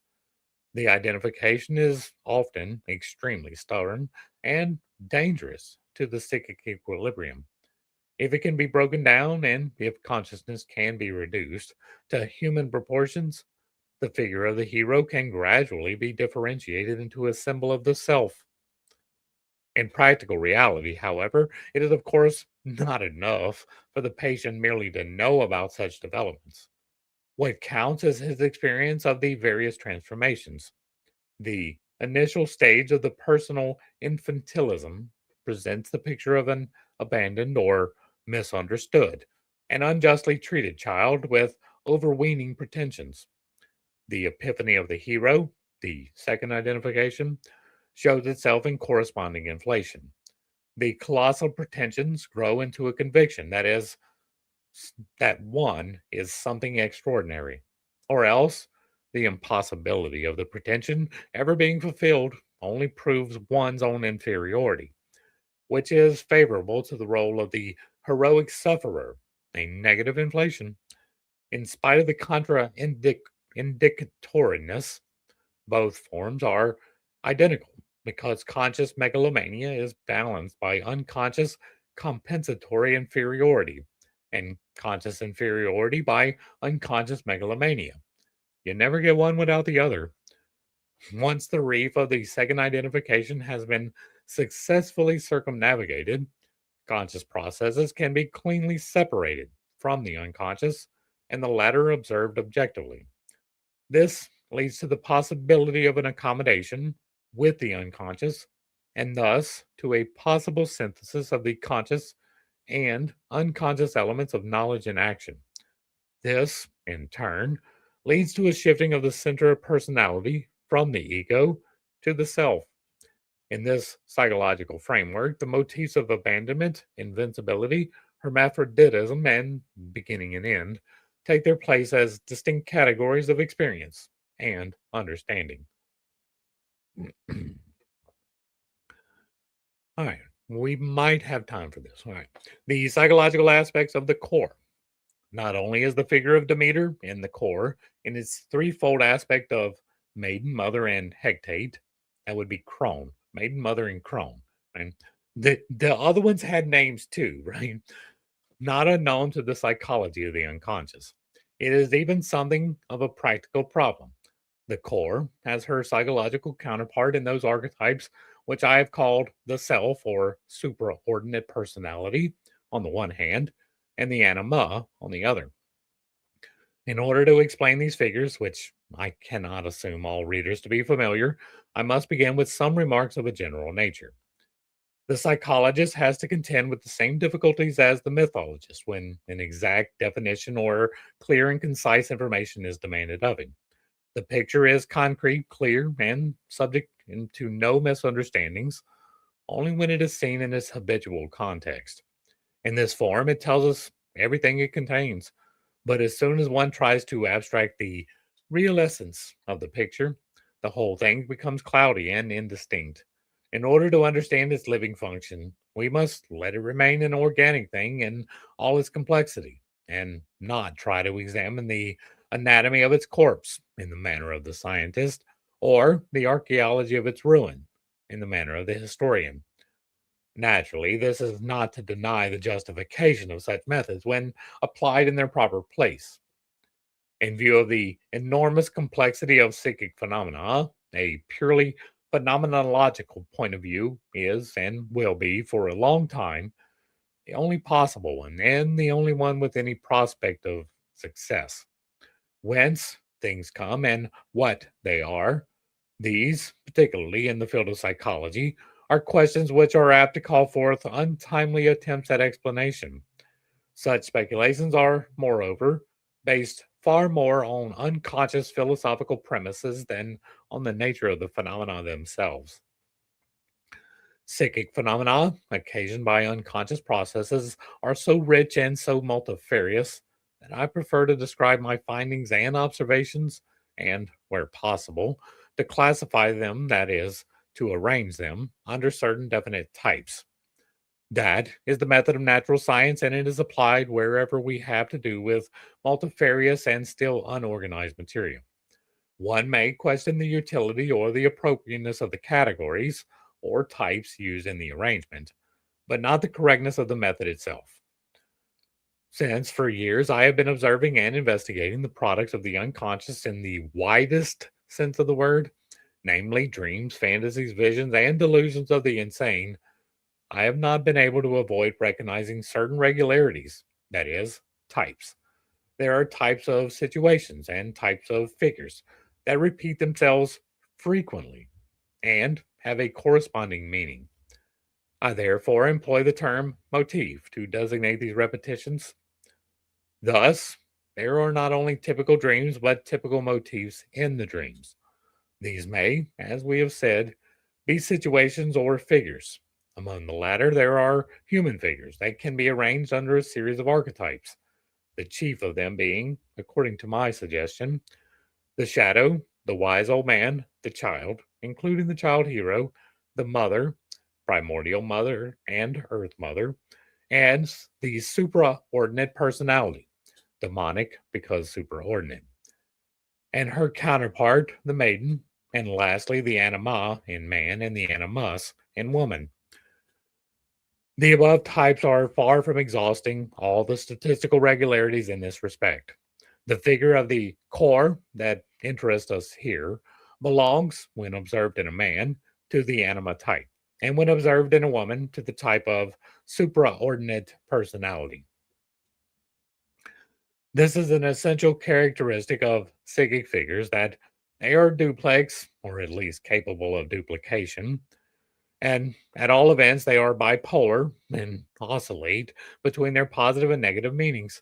Thus, the superordinate personality can appear in a despicable and distorted form, like, for instance, Mephistopheles, who is really more positive as a personality than the vapid and unthinking careerist Faust. Another negative figure is the Tom Thumb or Tom Dumb of the folk tales. The figure corresponding to the core in a woman is generally a double one. An example, a mother and a maiden, which is to say that she appears now as the one and now as the other. From this, I would conclude, for a start, that in the formation of the Demeter core myth, the feminine influence so far outweighed the masculine that the latter had practically no significance. The man's role in the Demeter myth is really only that of seducer or conqueror. As a matter of practical observation, the core often appears in a woman as an unknown young girl, not infrequently as Gretchen or the unmarried mother. Another frequent modulation is the dancer, who is often formed by borrowings from classical knowledge, in which case the maiden appears as the corybant, Menad, or nymph. The occasional variant is the nixie, or water sprite, who betrays her superhuman nature by her fishtail. Sometimes the core and mother figures slither down altogether to the animal kingdom, their favorite representatives then being the cat or the snake or the bear, or else some black monster of the underworld like the crocodile, or other salamander like saurian creatures. The maiden's helplessness exposes her to all sorts of dangers. For instance, of being devoured by reptiles or ritually slaughtered like a beast of sacrifice. Often, they are bloody, cruel, and even obscene orgies to which the innocent child falls victim. Sometimes it is a true Nikaya, yea, descent into Hades, and a quest for the treasure hard to attain, occasionally connected with orgiastic sexual rites or offerings of menstrual blood to the moon. Oddly enough, the various tortures and obscenities are carried out by an Earth Mother. There are drinkings of blood and bathings in blood, also crucifixions. The maiden who crops up in the case histories differs not inconsiderably from the vaguely flower-like Kore in that the modern figure is more sharply delineated and not nearly so unconscious as the following examples will show. The figures corresponding to Demeter and Hecate are supraordinate, not to say over life-size mothers, ranging from the Paita type to the Bobo type. The unconscious, which acts as a counterbalance to woman's conventional innocuousness, proves to be highly inventive in this latter respect. I can recall only a few cases where Demeter's own noble figure, in its pure form, breaks through as an image rising spontaneously from the unconscious. I remember a case, in fact, where a maiden goddess appears clad in all in purest white, but carrying a black monkey in her arms. The Earth Mother is always chthonic and is occasionally related to the moon, either through the blood sacrifice already mentioned, or through child sacrifice, or else because she is adorned with a sickle moon. In pictorial or plastic representations, the mother is dark, deepening to black or red, these being her principal colors. That is the primal color of the mother in alchemy. And with a primitive or animal expression of face and form, she is not infrequently resembles the Neolithic ideal of Venus, of Bressempouy, or that of Willendorf, or again the sleeper of House Alfini. Now and then I have come across multiple breasts, arranged like those of a sow. The Earth Mother plays an important part in woman's unconscious, for all her manifestations are described as powerful. This shows that in such cases, the mother element in the conscious mind is abnormally weak and requires strengthening.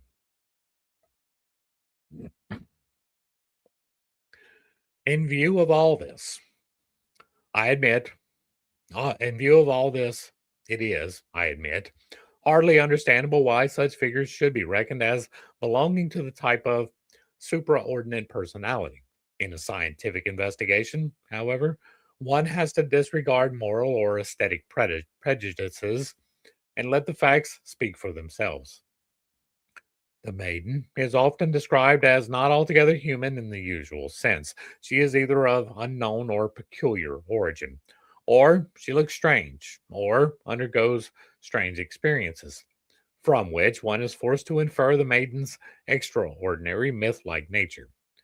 Equally, and still more strikingly, the Earth Mother is a divine being in the classical sense. Moreover, she does not by any means always appear in the guise of Bobo, but, for instance, more like Queen Venus in the Hypnertechmakia Polyphyli, though she is invariably heavy with destiny. The often unesthetic forms of the Earth Mother are in keeping with the prejudice of the modern feminine unconscious. This prejudice was lacking in antiquity. The underworld nature of Hecate, who is closely connected with Demeter, and Persephone's fate both point, nevertheless, to the dark side of the human psyche, though not to the same extent as the modern material.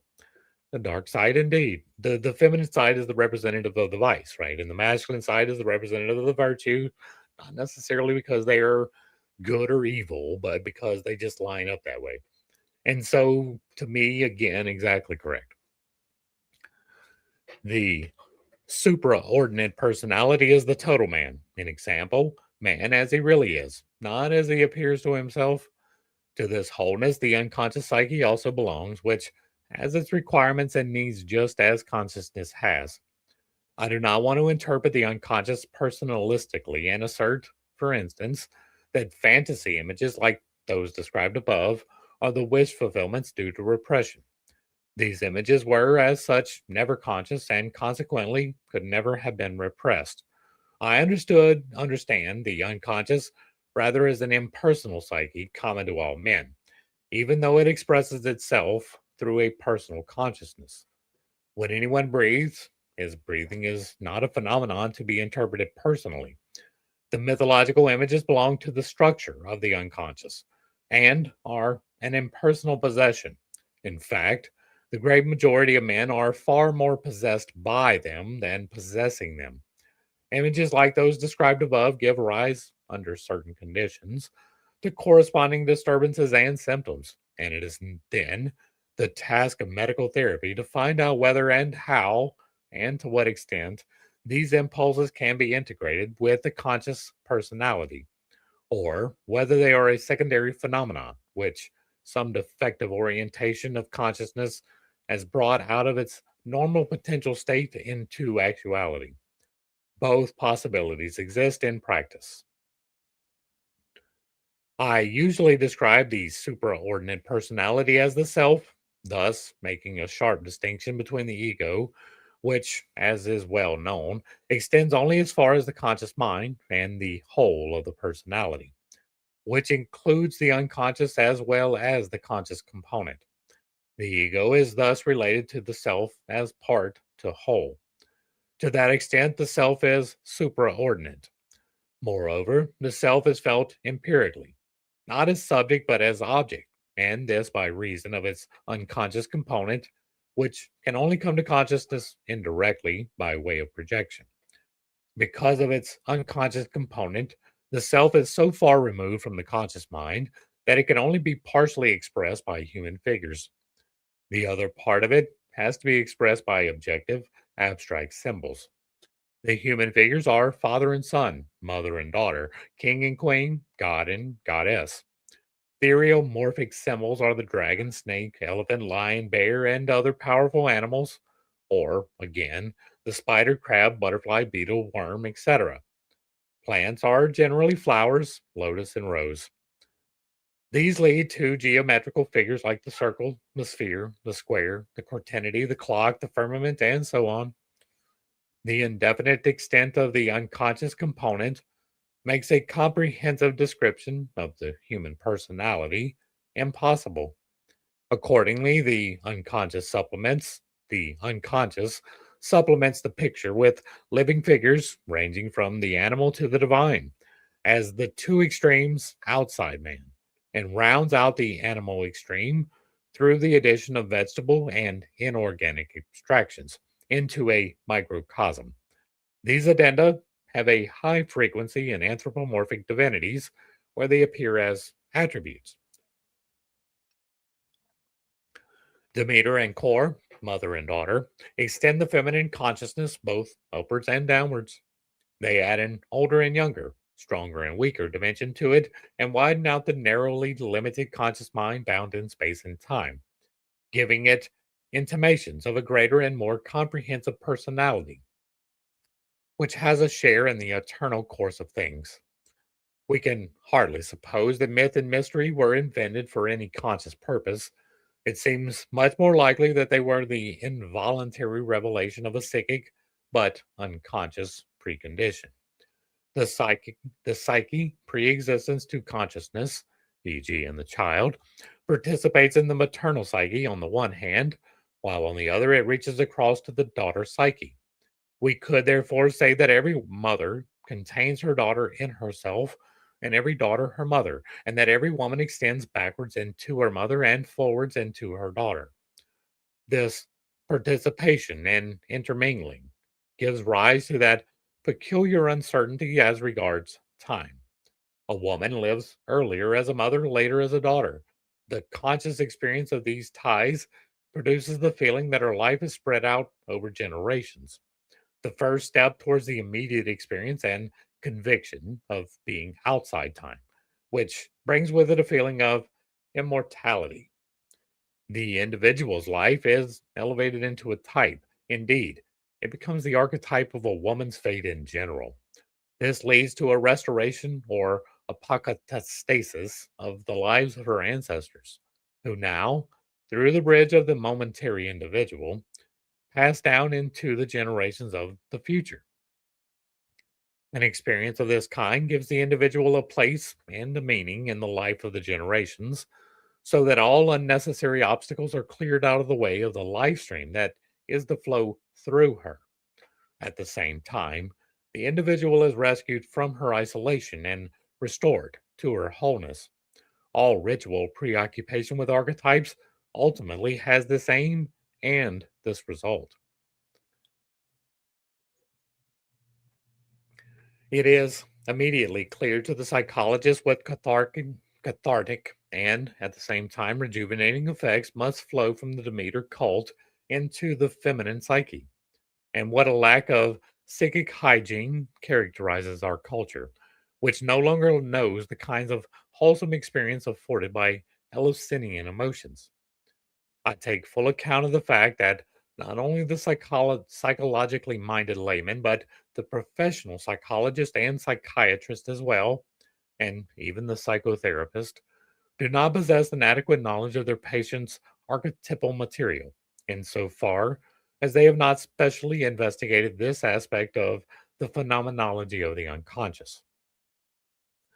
For it is precisely in the field of psychiatric and psychotherapeutic observation that we frequently meet with cases characterized by a rich crop of archetypal symbols, since the necessary historical knowledge is lacking to the physician observing them. He is not in a position to perceive the parallelism between his observations and the findings of anthropology and the humane sciences in general. Conversely, an expert in mythology and comparative religion is, as a rule, no psychiatrist, and consequently does not know that his mythologians are still fresh and living, for instance, in dreams and visions. In the hidden recesses of our most personal life, which we would on no account deliver up to the scientific dissection. The archetypal merit material is therefore the great unknown, and it requires special study and preparation, even to collect such material. It does not seem to me superfluous to give a number of examples from my case histories which bring out the occurrence of archetypal images or in dreams or fantasies. Time and again, with my public, I come across the difficulty that they imagine illustration by a few examples to be the simplest thing in the world. In actual fact, it is almost impossible, with a few words and one or two images torn out of their context, to demonstrate anything. This only works when dealing with an expert. What Perseus has to do with the Gorgon's head would never occur to anyone who did not know the myth. So it is with the individual images. They need a context, and the context is not only a myth, but an individual amnesis. Such contexts, however, are of enormous extent. Anything like a complete series of images would require for its proper presentation a book of about 200 pages. My own investigation of the Miller fantasies gives some idea of this. It is therefore with the greatest hesitation that I make the attempt to illustrate from case histories. The material I shall use comes partly from normal, partly from slightly neurotic persons. It is part dream, part vision, or dream mixed with vision. These visions are far from being hallucinations or ecstatic states. They are spontaneous, visual images of fantasy or so called active imagination. The latter is a method devised by myself of introspection for observing the stream of interior images. One concentrates one's attention on some impressive but unintelligible dream image or on a spontaneous visual impression and observes the changes taking place in it. Meanwhile, of course, all criticism must be suspended and the happenings observed and noted with absolute objectivity. Obviously, too, the objection that the whole thing is arbitrary or thought up must be set aside, since it springs from the anxiety of an ego consciousness which brooks no master besides itself in its own house. In other words, it is the inhibition exerted by the conscious mind on the unconscious. Under these conditions, long and often very dramatic series of fantasies ensued. The advantage of this method is that it brings the mass of unconscious material to light. Drawing, painting, and modeling can be used to the same end. Once a visual series has become dramatic, it can easily pass over into the auditive or linguistic sphere and give rise to dialogues and the like. With slightly pathological individuals, and particularly in the not infrequent cases of latent schizophrenia, the method may, in certain circumstances, prove to be rather dangerous and therefore requires medical control. It is based on deliberate weakening of the conscious mind and its inhibiting effect, which either limits or suppresses the unconscious. The aim of the method is naturally therapeutic in the first place, while in the second, it also furnishes rich empirical material. Some of our examples are taken from this. They differ from dreams only by reason of their better form, which comes from the fact that the contents were perceived, not by dreaming, but by waking consciousness. The examples are from women in middle life. I am not going to read through these examples. I'm going to see if there's something on the other side of it. I don't know that it's going to bear a whole lot into what we're trying to do. Uh, I am sure that it plays into what he is doing. I think that's probably going to bring us to the end of this study, though, because uh, like we would be here probably for another 30, 45 minutes reading through these studies. And I don't know that it's going to bring enough value to do. And so we're going to go ahead and wrap it up. We will be back tomorrow with the phenomenology of the spirit in fairy tales and on the psychology of the trickster figure, which will probably both be more beneficial than the child was today. Uh, Hopefully, I brought a little bit of enlightenment and not too much confusion. Right? I didn't have a whole lot to add, so I couldn't have. Right? There wasn't a whole lot for me to add here. We have hit the archetypes pretty heavily this week. I don't really feel the need to hammer that particular nail again today, so I didn't. And most of the other points that I would make, again, we have hit pretty heavily this week, and so it's not really any need to do so. This was kind of like a reading into the record, making sure that I am correct in my understanding of what he is saying. And I think I've got a fairly good grasp on it now. I'm pretty sure I've got most of the definitional stuff pretty firmly wrapped up. I think I've got a better understanding of it than he does in many cases. Uh, Simply because like I have him to build upon, right? I'm not trying to downplay his accomplishments and what he has done, but I do really feel like I've got a key that he is missing, right? The understanding that the masculine and feminine are intrinsic to the spirit, that the spirit is a thing separate from your consciousness, and that both are separate from the source. That is kind of foundational understandings that need to be. But if you like what I'm doing over here, let me know down below. Give me a like, a share, a follow, throw me a comment whether you agree or disagree with anything that was stated. If you put it in the box and it remains respectful, it gets to remain up. If you've truly found value, hit me with the super thanks. Consider joining for a membership, picking up a copy of one of my books, or reaching out to me through the links provided down below. To the crew, thanks for hanging out. I appreciate every single minute that you are here with me, and I am praying for you every single day. Until next time, I love you. God loves you. You are perfect, whole, and complete, just the way that you are. And this has been pittstake. Peace.